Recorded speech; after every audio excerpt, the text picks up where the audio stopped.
Oi irmãos, tudo bem? Bem-vindos a mais um vídeo aqui do canal, mais um vídeo estudo da Palavra de Deus.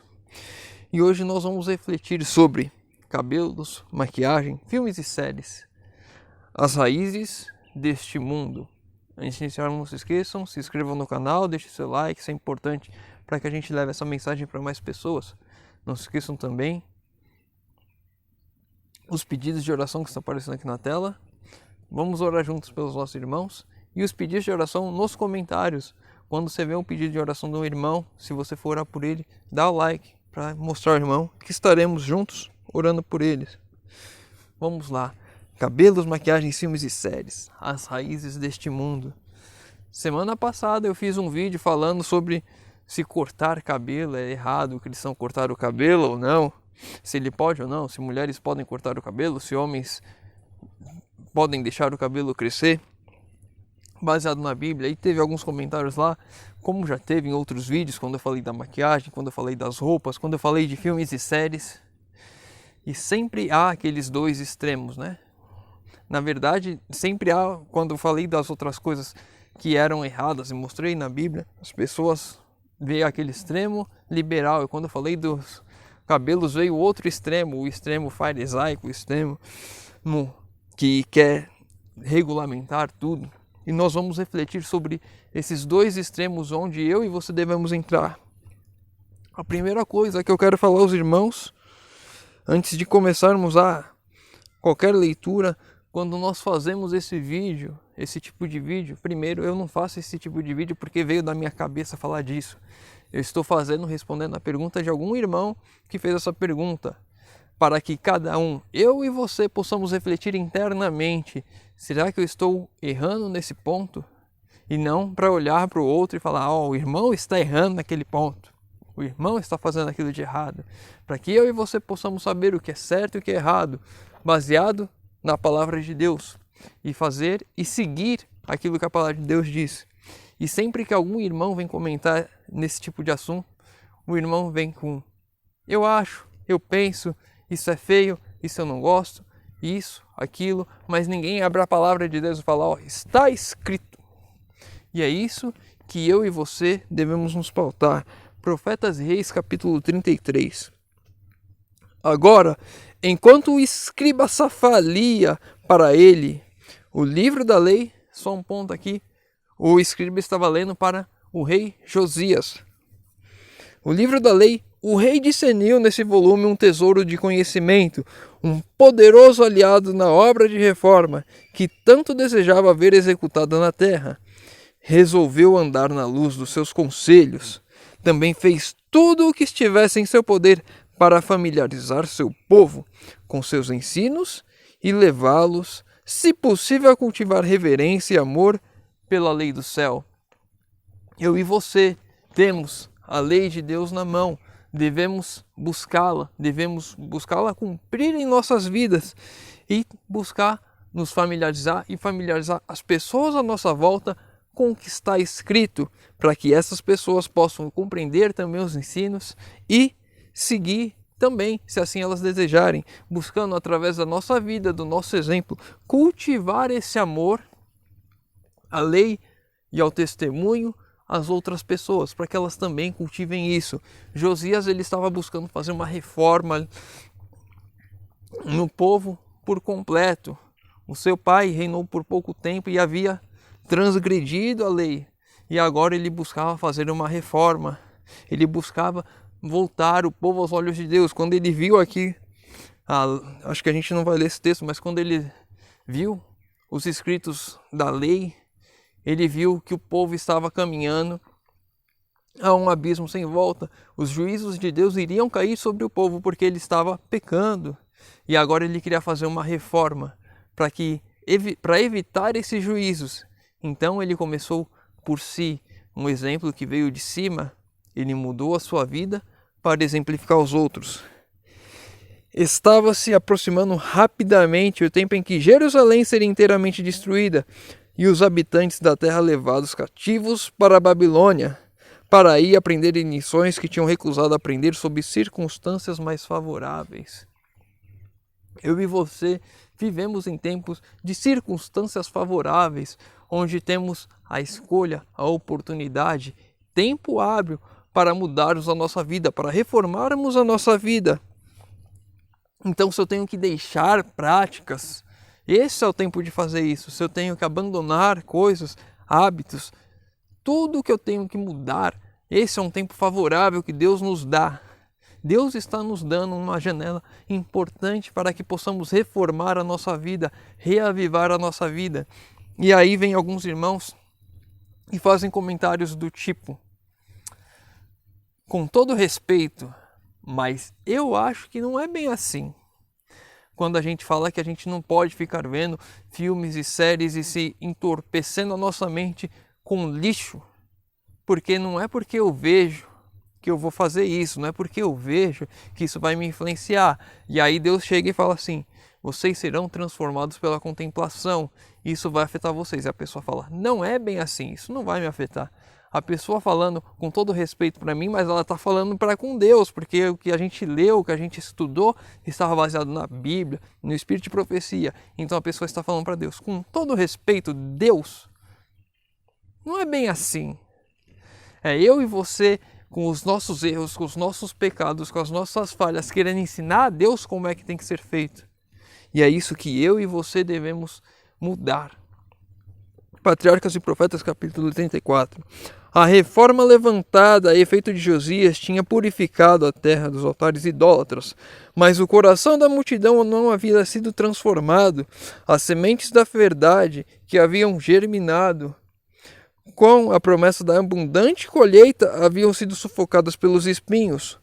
Outra apostasia semelhante a essa seria fatal, e o Senhor procurou despertar a nação para o reconhecimento do perigo.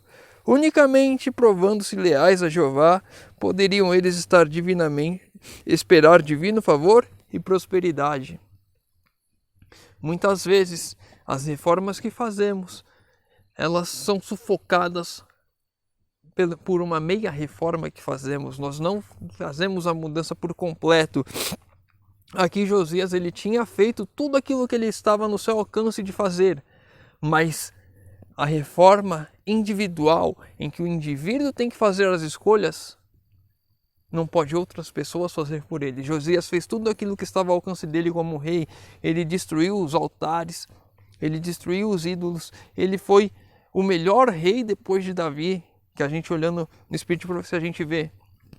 Foi o que mais se aproximou a fazer a vontade de Deus por completo. Ele fez a vontade de Deus, ele removeu todos os ídolos. E mesmo assim, algumas pessoas não se converteram totalmente em seu coração, e quando ele morreu, voltaram às más práticas. Ele, contudo, Deus declara aqui, ele, contudo, declara sua posição de não enviar o castigo, concedendo ainda outra oportunidade para o arrependimento. Ou seja, Deus vai dando chances para que nos arrependamos.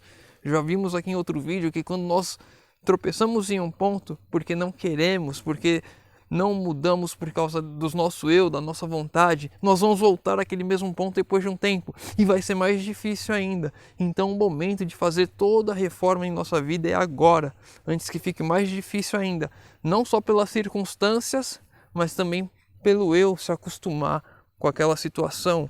Então o momento de reformar a nossa vida é agora, por completo, sem meias reformas. Ele deixa claro o fato de que somente mediante a mais integral reforma do coração poderia a condenação impendente ser evitada. Em vão seria a confiança que depositassem no templo e suas atividades. Ritos e cerimônias não podiam expiar o pecado, embora declarassem ser o escolhido povo de Deus. Unicamente a reforma do coração e dos atos da vida o salvaria dos inevitáveis resultados da continuada transgressão. Presta atenção, os ritos e cerimônias não podiam expiar os pecados. Aquele povo, eles estavam fazendo e praticando todos os ritos do santuário. Josias tinha restaurado tudo isso, eles estavam sendo fiéis nisso, estavam indo à igreja certinho, mas as reformas que eles tinham que fazer internamente, a purificação do coração, e isso eles não faziam. Eles estavam fazendo o formalismo mas a mudança de fato não acontecia. Pessoas que estão indo para a igreja, mas que as suas vontades ainda as afastam da igreja, ou usando os adornos, ou as maquiagens, ou os filmes e as séries e as coisas que nos afastam de Deus estavam ainda na vida daquelas pessoas. E era essa reforma que tinha que ser feita. Durante os dias de Jeremias, os habitantes de Judá eram inclinados a crer que uma estrita obediência das cerimônias do templo divinamente apontadas preservá-los-ia de uma justa punição por sua ímpia conduta. Não é porque eu vou à igreja, porque eu digo que guardo o sábado, ou às vezes até guardo o sábado, que eu vou ser salvo da minha ímpia conduta, porque eu não abandonei as coisas que Deus falou para que eu abandonasse. Eu tenho que fazer a reforma como um todo. Tenho que mudar de fato a minha vida, abandonar as coisas que me enraizam nesse mundo. Que ninguém se recuse a ser reprovado pela prática do mal, nem acuse os servos de Deus por serem demasiado zelosos em procurar limpar o campo de obras maléficas.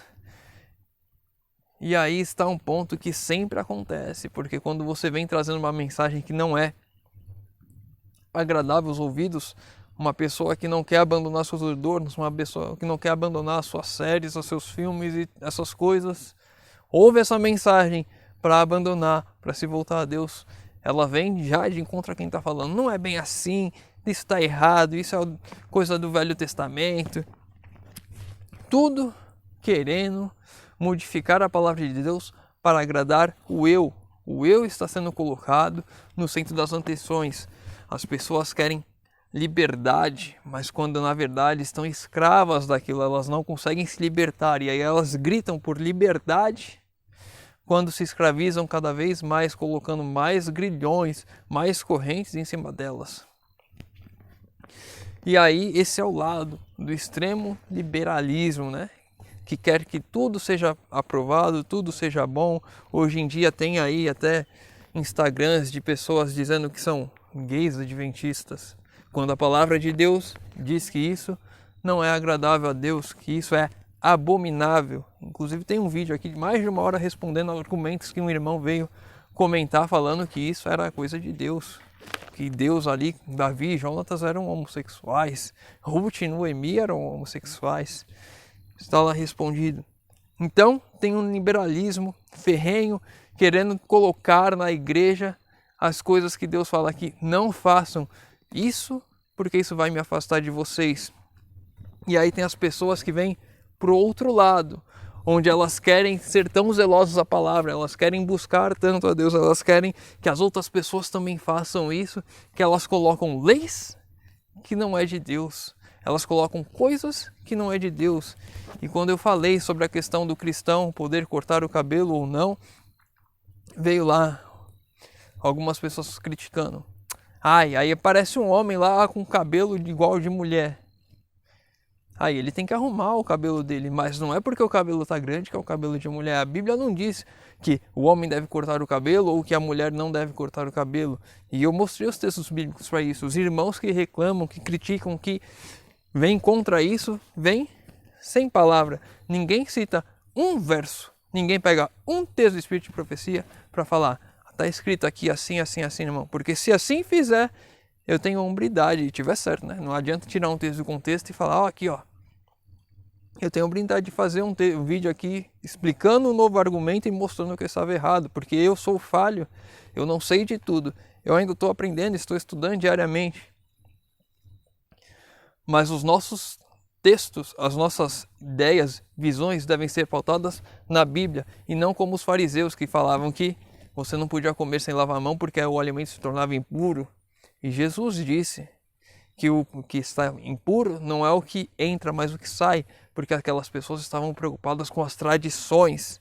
E hoje, quando a gente fala da questão do cortar o cabelo, são tradições, porque a Bíblia não mostra isso. Vou trazer 2 textos aqui e vou mostrar uma foto aos irmãos. Mateus 7, verso 3. Mateus capítulo 7, verso 3. Por que reparas no cisco que está no olho do teu irmão, mas não percebe a trave que está no teu olho? Às vezes é muito mais fácil vermos o erro do nosso irmão. Às vezes que não é erro como cortar ou não cortar cabelo, mas é fácil olhar para o irmão e apontar. Quando olhar para nós mesmos é muito difícil, porque o eu, o ego, o orgulho nos impede de reconhecermos os pontos em que estamos errando. Mateus 15, do verso 7 ao verso 9. Mateus 15, do 7 ao 9. Hipócritas, bem profetizou Isaías a vosso respeito. Esse povo honra-me com seus lábios, mas o seu coração está longe de mim. Em vão, porém, me adoram, ensinando doutrinas que são normas dos homens.